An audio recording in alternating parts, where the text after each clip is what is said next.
The river that runs through my ranch is more than just water. It's the artery that feeds my cattle, irrigates my fields, and provides the bridge that connects my land to the only road into town. That old wooden bridge had been there for generations, rebuilt and reinforced a few times, but it was mine on my property, paid for out of my pocket. So imagine my shock when I came home one afternoon to find bulldozers tearing it apart. Karen was standing there in her sun hat and pearls, sipping a glass of iced tea like she was supervising a garden project. "Karen!" I roared.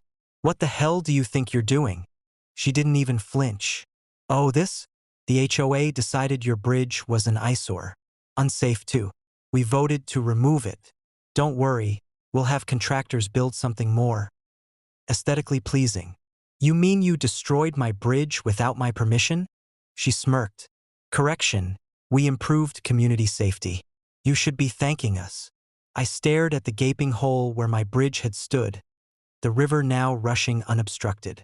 My truck sat stranded on the other side, and so was half my herd that had wandered across that morning. Karen thought this was a cosmetic issue. For me, it was the backbone of my operation. "You've just made a massive mistake," I said quietly, but she only laughed. "What are you going to do, sue us? Good luck. HOA rules trump your silly little farm." I didn't respond. I just walked back to my cabin, pulled out a folder, and reviewed the water management agreements tied to this land. See, the river wasn't just scenic. It fed into a reservoir system downstream, one the HOA's fancy Lakeside development depended on. And guess who controlled the release valves? Me. For the next 2 days, I let the reservoir levels rise. Rainstorms rolled in, filling it faster.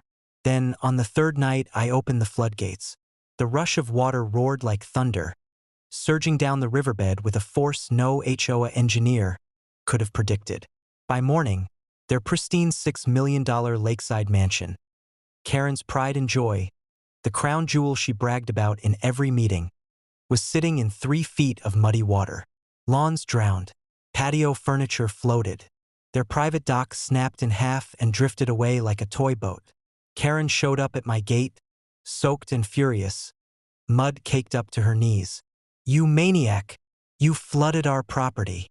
I leaned on the fence post. "Funny, I thought HOA rules trump everything." "Didn't you say that?" "This is sabotage," she screeched. I pulled out the deed and water rights agreement. "Nope. This is me exercising my legal control of the watershed. Maybe if you hadn't bulldozed my bridge, things would have stayed balanced." "Actions have consequences, Karen." The sheriff came out, investigated, and confirmed exactly what I already knew. I was within my rights. The HOA, however, was guilty of property destruction, trespassing, and reckless endangerment for tearing down my bridge. Their insurance skyrocketed. Their repair bills ballooned. And Karen? She was forced to resign as HOA president after neighbors realized her arrogance had cost them millions. As for me, I rebuilt my bridge, this time with steel and concrete, stronger than ever. And now, whenever I walk across it, I smile at the memory of Karen watching her mansion float like a sinking ship. The river had always been my ally. She just learned the hard way.